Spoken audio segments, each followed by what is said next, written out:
Hello दोस्तों, आप लोगों का स्वागत है नया लेक्चर में।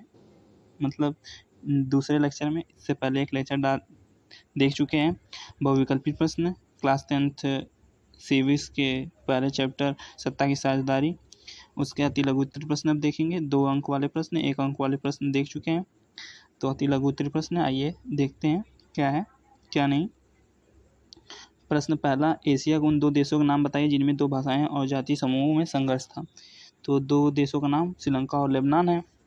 और प्रश्न दूसरा, बेल्जियम में कौन सी भाषाएं बोली जाती हैं। तो डच, फ्रेंच और जर्मन भाषाएं बोली जाती है बेल्जियम में। तो 3 भाषाएं बोली जाती है। प्रश्न तीसरा, श्रीलंका कई तमिलों को भारतीय तमिल क्यों कहा जाता है।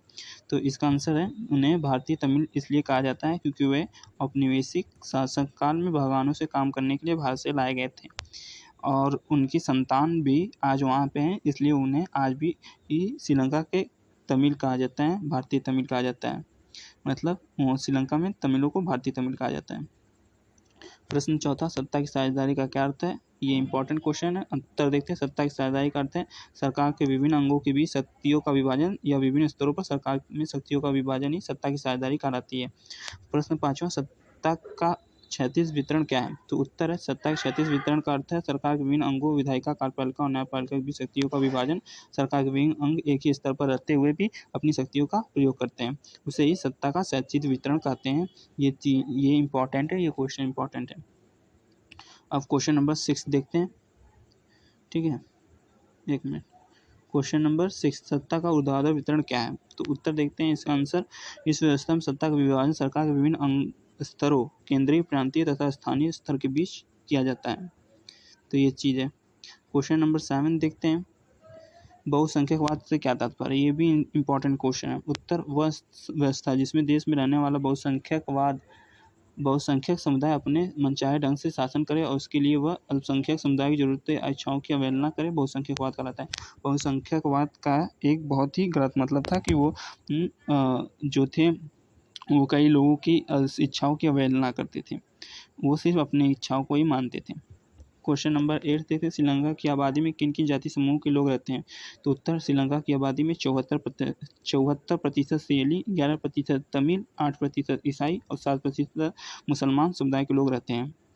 अब आइए क्वेश्चन नंबर 9 देखते हैं। श्रीलंका में बहुसंख्यकवाद से क्या तात्पर्य है, या फिर आप क्या समझते हैं। तो इसका आंसर देख लेते हैं। श्रीलंका को सियली समुदाय के नेताओं ने अपनी बहुसंख्यक के बल पर शासन पर प्रभुत्व जमाना चाहा। इस वजह से लोकतंत्र रूप से निर्वाचित सरकार ने सियली समुदाय की प्रभुत्व कायम करने के लिए अपनी बहुसंख्यक परिस्थिति के तहत कई कदम उठाए। ये चीज़ें हैं बहुसंख्यकवाद का मतलब।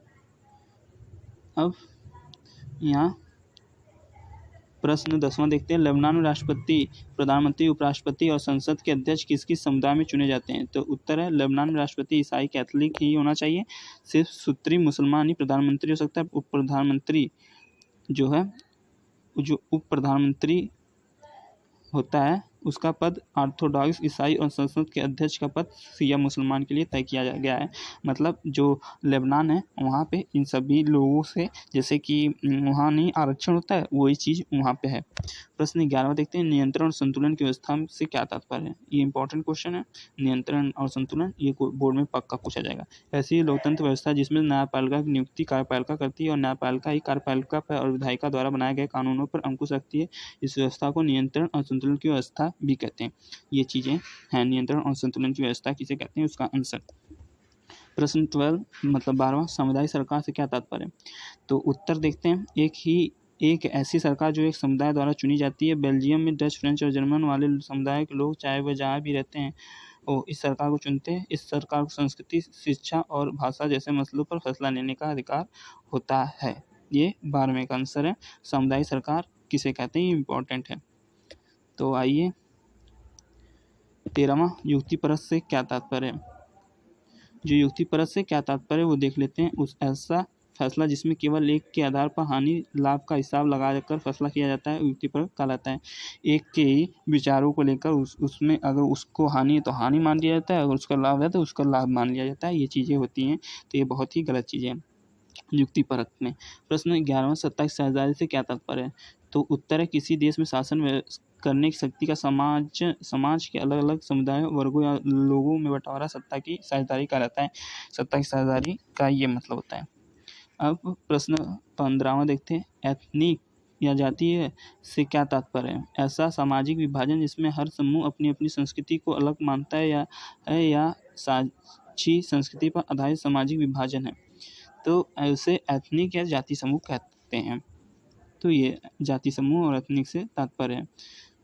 आइए प्रश्न 16 गृह युद्ध से क्या तात्पर्य है? तो उत्तर, जिस देश में सरकार विरोधी समूहों की हिंसक लड़ाई ऐसा रूप ले कि वह युद्ध सा लगने तो वो युद्ध गृह युद्ध कहलाता है। ये थी गृह युद्ध के बारे में। अब लास्ट क्वेश्चन 17वां देखते हैं। भारत के 2 पड़ोसी देशों के नाम बताइए। तो भारत के 2 पड़ोसी देश है नेपाल, भूटान, 2 पड़ोसी देश है। इसके अतिरिक्त चीन, म्यांमार, पाकिस्तान, बांग्लादेश, अफगानिस्तान है। ये सभी चीज़ें हैं। अब इसके बाद अगले नेक्स्ट वीडियो में लघु उत्तरीय प्रश्न देखेंगे, 3 नंबर वाले प्रश्न। तो अब मिलते हैं नेक्स्ट लेक्चर में, तीसरे इसके लेक्चर में।